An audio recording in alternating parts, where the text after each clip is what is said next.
Redington India limited आजकल बहुत ही चर्चे में चल रहा है, बहुत ही इंटरेस्टिंग स्टॉक है। 20 अगस्त को रिकॉर्ड डेट है, बोनस चाहिए आपको तो बोनस की वजह से इधर चर्चे में चल रहा है और इंटरेस्टिंग स्टॉक है, देख लेना। 17 या फिर 18 से पहले आप इसको बाय कर लेते हो तो आपको यहाँ पर बोनस के लिए आप एलिजिबल हो जाओगे। यहाँ पर इसके अर्निंग कॉल्स आने वाले हैं Q1 के 5:30 PM को IST में। और इसको छोड़ के हम अगर बात कर लेते हैं इसकी स्टॉक की प्राइस की, तो इसने मैक्सिमम 1000% का रिटर्न दिया है, जो अपने ही आप में बहुत ही अच्छी बात है। देखिए बहुत ही इंटरेस्टिंग स्टॉक है, 5 मिनट बने रहो, आपको कुछ ना कुछ सीखने मिल जाएगा। अगर आप देखो ना इसके फिनस्टार के बारे में, तो ओनरशिप के बारे में देखो तो इसमें अंदर बताता है कि प्रमोटर की होल्डिंग, प्रमोटर की प्लेज्ड होल्डिंग और इंस्टीट्यूशनल होल्डिंग के हिसाब से यहाँ पर ओनरशिप का टाइटल दिया जाता है। और यहाँ पर हमें बताया जाता है कि ओनरशिप है ना एक बेंचमार्क होता है किसी भी कंपनी के लिए। और यहाँ पर दिखाया जा रहा है 3 स्टार दे रहे हैं आउट ऑफ 5, जो यहाँ पर बता रहा है हमें बहुत ही अच्छी कंपनी है। ऑब्वियसली इसके अंदर प्रमोटर नहीं है। एक चीज़ बताना चाहूँगा, कई सारी कंपनीज ऐसी होती है जो फॉरेन बेस्ड ऑपरेशनल कंपनीज होती है,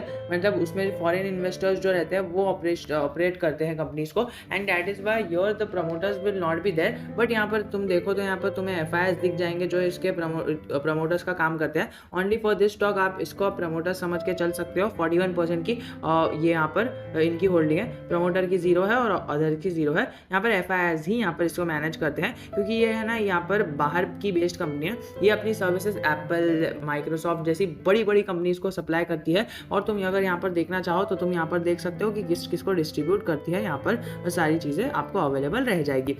लेकिन खैर बात करें हम इसके नेट सेल्स की, तो तुम जितना आगे जाओगे ना, जितना आगे, तुमको नेट सेल्स में है ना बढ़ोतरी देखने मिलेगी। हर बार तुमको यहाँ पर है ना एक अच्छी खासी मूवमेंट देखने मिलेगी।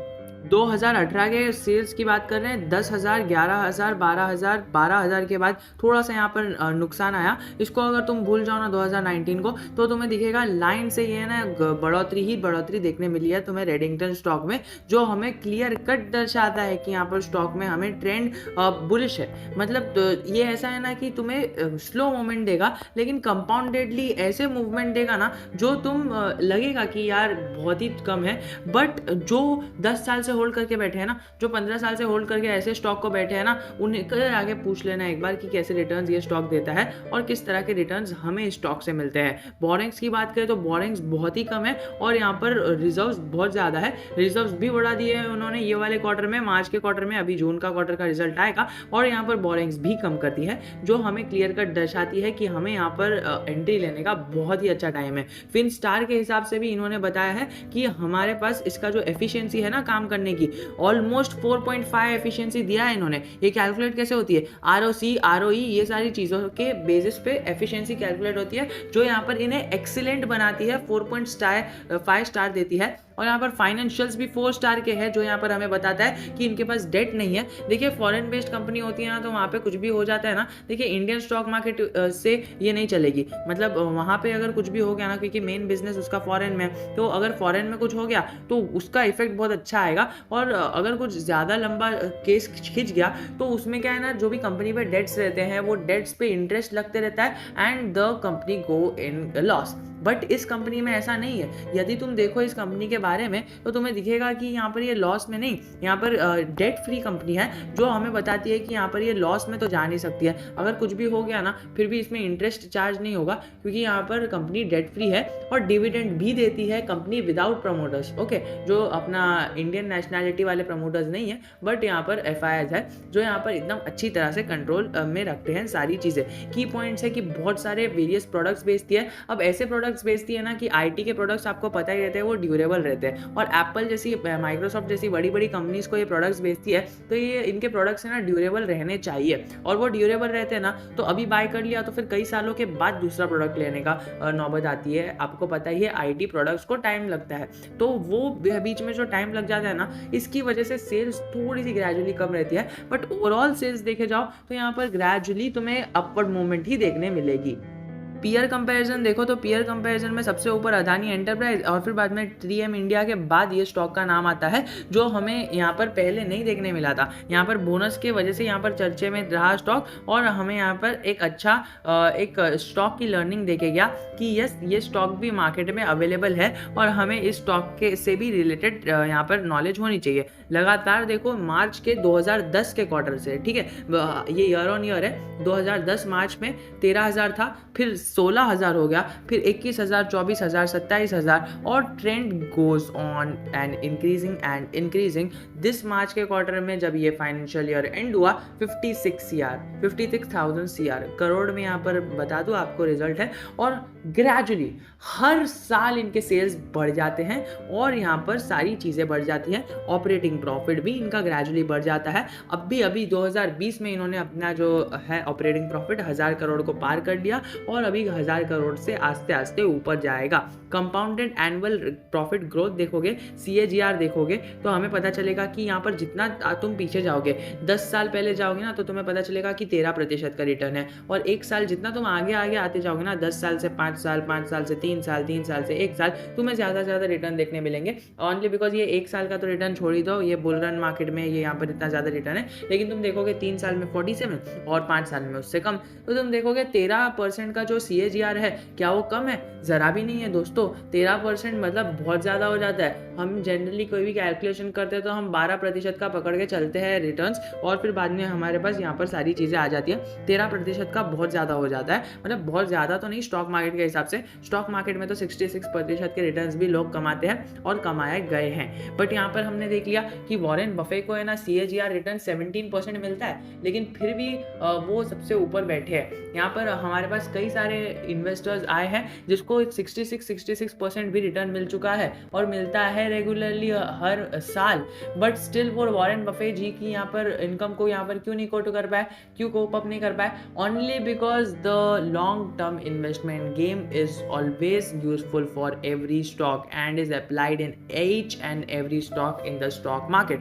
यहाँ पर डे टू डे हमें डिक्रीज होते हुए देखने मिले हैं, जो हमें बताता है कि यहाँ पर जो मैनेजमेंट है वो लोगों के इंटरेस्ट के ऊपर कीन है and they know how to manage people. यहाँ पर पब्लिक के पास ज़्यादा होल्डिंग है ना, तो पब्लिक के पास यहाँ पर सवालों के भंडार रहते हैं कि अभी क्या करना चाहिए, अभी क्या करना चाहिए। उसी के लिए तो हम हैं ना। हमारे पास कमेंट सेक्शन में देखो, हर एक कमेंट का आंसर दिखेगा आपको। आप भी कमेंट करके एक बार चेक कर लेना कि आंसर मिल रहा है कि नहीं।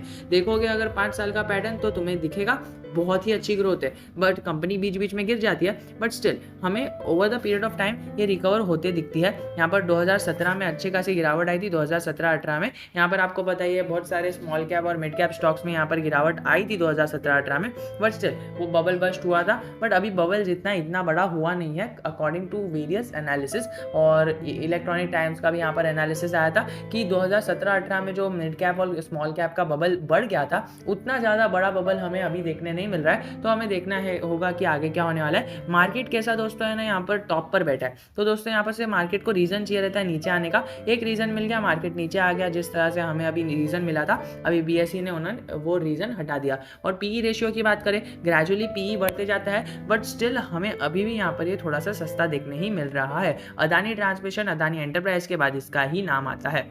स्ट्रेंथ देखोगे तो आप स्ट्रेंथ का भंडार लग जाएगा। यहाँ पर रेवेन्यू ग्रोथ बढ़ी है, सिग्निफिकेंट डिक्रीज इन डेट हुआ है, डेट कम हो चुकी है, ROCE return on capital employed बढ़ गया है over the period of time, company debt free है, कंपनी के पास हेल्दी इंटरेस्ट कवरेज रेशियो है ऑफ 11%, कंपनी के पास एफिशिएंट कैश साइकिल है, कैश कन्वर्जन साइकिल है, जो 21 दिन में कैश कन्वर्जन हो जाता है किसी भी एसेट का। तो आप समझ सकते हो ये कितना हेल्दी पे आउट है, और ये मतलब एक यूनिक पे आउट है जो हर एक कंपनी के पास नहीं होता, और ये इनके पास है। और यहाँ पर है कि कंपनी के पास कैश फ्लो बहुत ज़्यादा है, CFO and PAT stands for ये सारी चीज़ें हैं। तो इतनी सारी स्ट्रेंथ्स है, बस एक ही लिमिटेशन है कि कंपनी का जो EBITDA ग्रोथ है ना, वो over the period of 5 years कम है। लेकिन अभी और थोड़ा सा आगे चले जाएगा ना, तो वो हमें पॉजिटिव देखने मिलेगा, और वो भी कितना कम है, 2% से कम है। तो that hardly makes any difference.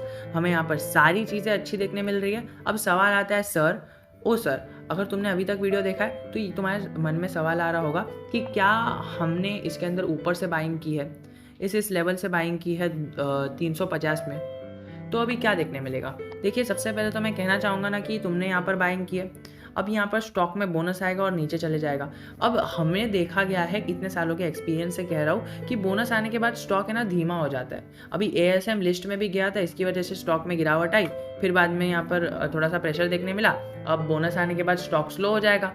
Stock में बोनस आने के बाद तुम फ्रेश बाय कर सकते हो। जो भी लोग अभी तक वीडियो देख रहे थे जिसे फ्रेश बाय करने की अपॉर्चुनिटी ढूंढनी थी, तो जो मेरे पहले के सब्सक्राइबर्स हैं वो तो ये वीडियो ऐसे ही देख रहे होंगे because they must be knowing something, उन्हें कुछ educational purpose and educational video उन्हें देखना पसंद है बिकॉज दे नो कि हर एक वीडियो में कुछ ना कुछ यूनिक होता है। And in this video today have learned कि यहाँ पर हर एक लोगों के पास ये वाला जो स्ट्रेंथ है वो नहीं होती है जो हमने यहाँ पर डिस्कस करी विद दिस। यहाँ पर कंपनी के पास कैश कवरेज रेशियो बहुत ही कम दिन का है, 11 दिन का है, तो वो चीज़ हमने आज सीख ली। और यहाँ पर सीख लिया कि ये चीज़ भी हमें बहुत ही ज़्यादा अच्छी इन्वेस्टमेंट दे सकती है, just like another Brightcom group. यहाँ पर ये भी हमें अच्छी इन्वेस्टमेंट और के ऊपर रिटर्न्स दे सकती है। तो यहाँ पर फ्रेश एंट्री का अभी टाइम नहीं है दोस्तों, अब बोनस आ जाने दो, स्टॉक को गिर जाने दो 15 यहाँ पर 150 से 160 तक, तब तुम थोड़ा सा कंसोलिडेट करेगा तो तुम ले सकते हो लॉन्ग टर्म के लिए।